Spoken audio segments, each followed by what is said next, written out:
Oh, hello everyone. We are live. This is Cody Dean from the Creation of a Millionaire podcast.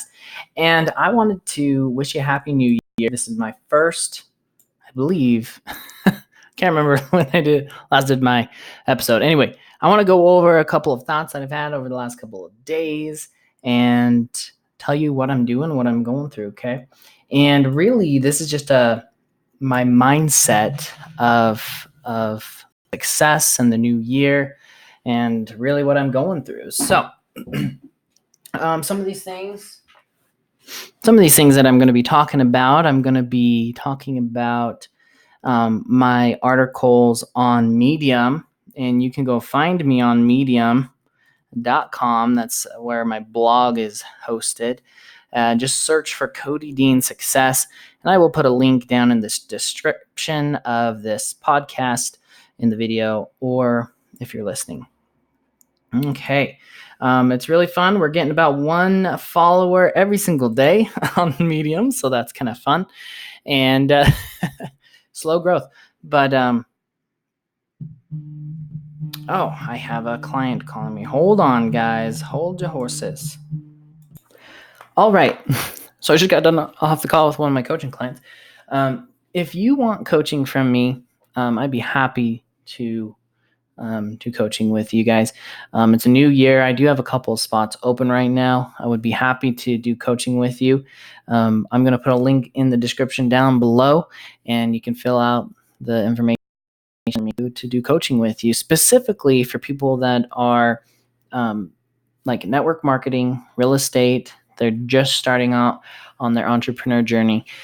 People that need help with growing like a business, right? Getting into that business mindset, helping out with funnels, marketing, sales.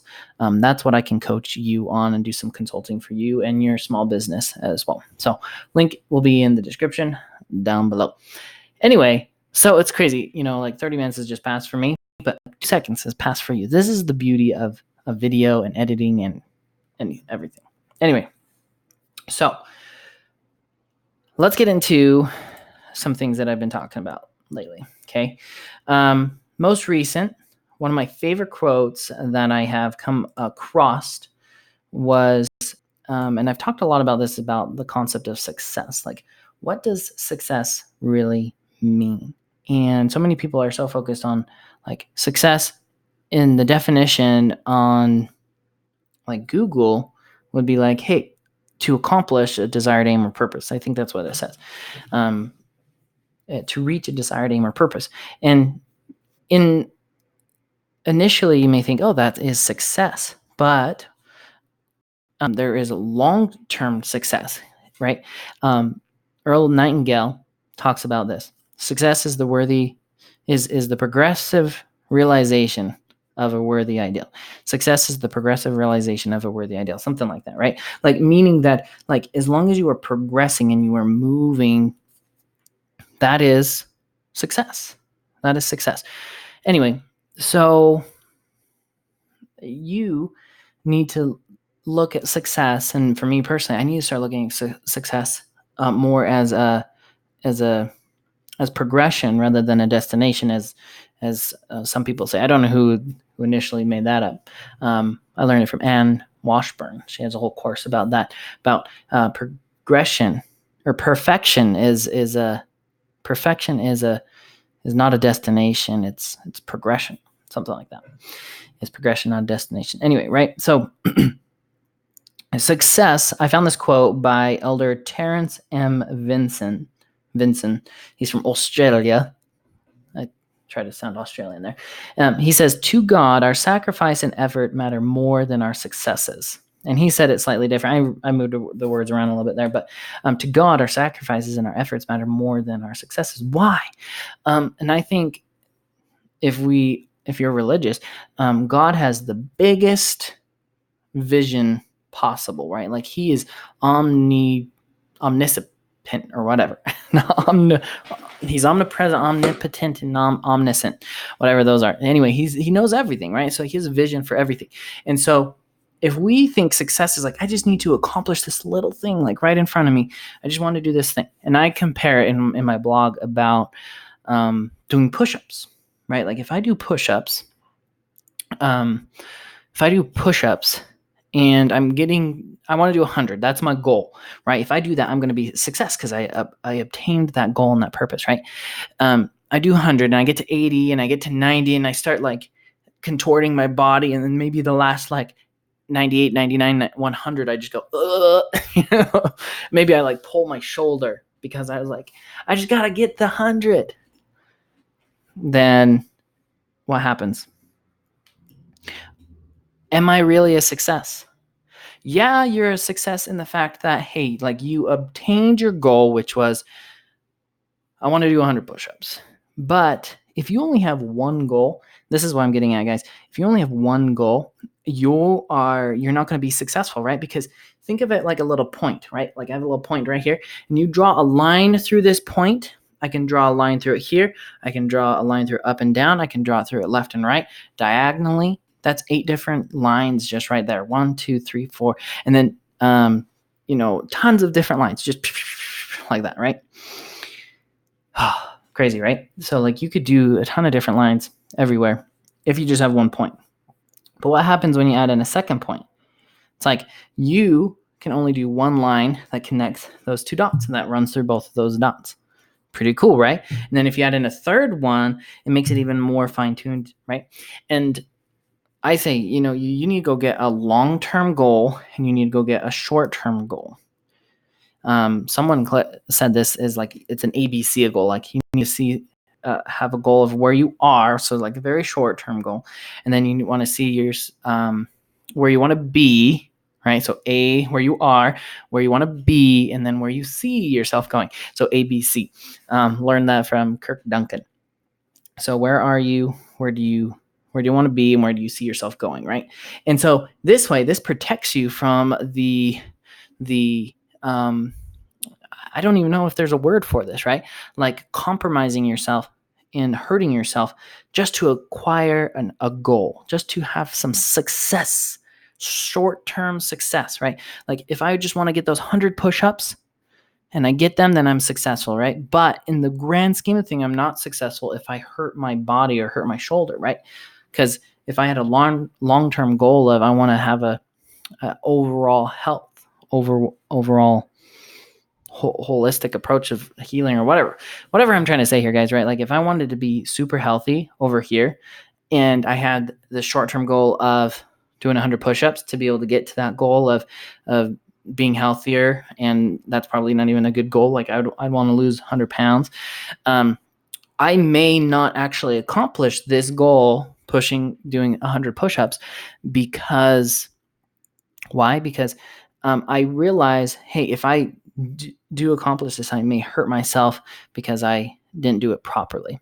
And so that's where this quote comes in. To God, our sacrifice and effort matter more than our successes. Because say you did not actually acquire that goal, right? So you didn't actually acquire or your aim or purpose, but you went to failure. And guess what happens when you put your muscles under failure? Yeah, they grow. All of the nutrients, your body's like, oh, we need to send oxygen and vitamins and protein and amino acids to that because you tore your muscle by doing those push-ups. And because you went to failure, your muscle's still intact. You didn't contort your body. Because you went to failure, you are a success. Like in the grand scheme of things, like because it's your sacrifice and it's your efforts, not so much of your actual accomplishment, that makes you successful. So anyway, I want to talk to you guys about that, about success. Okay. Now, another thing, okay? We'll make this another thing here, okay? With it being the new year, people are so fascinated about goals, right? And I love goals. I love goals, like in helping me accomplish new things, right? And become a better person. I love how goals are not so much designed. Bob Proctor said this, goals are not designed to initially designed for you just to acquire things, right? Like we were talking about, like going and acquiring something and being successful. Goals are designed for you to grow. And James Clear, in his book, Atomic Habit, an amazing book, probably one of the best books that I read in 2019. Highly recommend it. Go and get it on Amazon right now. Atomic Habit. Go and get it on Audible because he reads it. Great book. Anyway, he says in his book, you do not rise to the level of your goals. You fall to the level of your systems. I was like, mind blown, right? Okay. So you do not rise to the level of your goals. Why is that? Because your goals are just something that's out there, right? How do you actually accomplish your goal? You need a second goal. Okay. And this is kind of all tying back together here. Okay. So like you need a goal, you need a long-term goal, and then you also need a systematic goal or a process goal, or means goal, right? Like they say, I can't remember right now.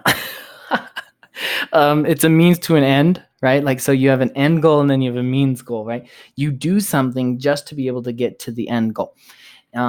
So for example, like, hey, you want to lose 100 pounds. That's the end goal. That can be very far away. How do you get to that? How do you get there? Like, if you just set that as a goal, like, there's going to be thousands of ways to be able to get to 100 pounds. You need to decide, like, okay, what is the one thing? Also, another good book for you guys to go read is called The One Thing. Cannot remember who it's by. Let me go look it up real quick. The One Thing. Anyway, so while that's loading, let's see. The One Thing is by Gary Keller. He's the one that did Keller Williams. Keller, I think. Anyway, he was the real estate agent guy. Anyway, so guys, what am I doing here? Okay. So you need a process goal. You need a means goal to get to the end. So how do you get to 100 pounds off? What is something you can do every day? Like for me, I'm going to go and jump on my little mini trampoline for 10 minutes every day. That's a means goal. It's something I could do every single day or on a consistent basis. Like you may not need to actually work out every day. Like another means goal would be like, hey, I need to go lift some weights so I can tear down my muscles so they can build back up and burn off all my fat, right?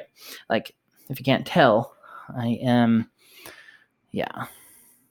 looking to lose weight. Anyway, so you have this goal out here, and then you need a system goal. Now, another quote that I talked about this week was, and they talk about this also in the book, The One Thing. Gary Keller Williams. Anyway, yeah, Keller Williams. Anyway, maybe Williams was the other guy's name. Anyway, they talk about how you do not need motivation. Really interesting here. You do not need motivation. Why don't you need motivation? Here's the reason why. Motivation is lacking. You lose willpower and motivation throughout the day, which is really surprising because I'm doing this at like 9:00 at night, making this video, and I still have enough willpower, right? Willpower is a really hard thing to acquire and to keep. They did studies about this where like if you tried to remember a 3-digit number and then you try and remember a 7-digit number, the people that tried to remember a 7-digit number when they were asked between, hey, do you want this healthy food or do you want this treat? They were more likely to go and get the treat, something that's sweet and not very healthy, compared to the people that only memorized a 3-digit number, meaning took less willpower. They were more likely to pick a healthier choice, meaning that our willpower will diminish over time. And so you're less likely to do something as the day goes on or as time goes on, which is interesting because there's Parkinson's law, but I won't even go into that today. But research that Parkinson's law, which means the amount of effort that someone puts in is going to be equivalent to the amount of time that they are given, right? All those people that are all in college doing their tests, They wait till the last minute, right? Anyway, back to the topic so I don't lose my train of thought here. Willpower. You do not need motivation because of willpower. Like it will fail you, is what they're getting at here. What do you need? You need just enough discipline. Because I was thinking, man, I need more discipline in my life. I just feel like, oh, I'm just a slacker all the time.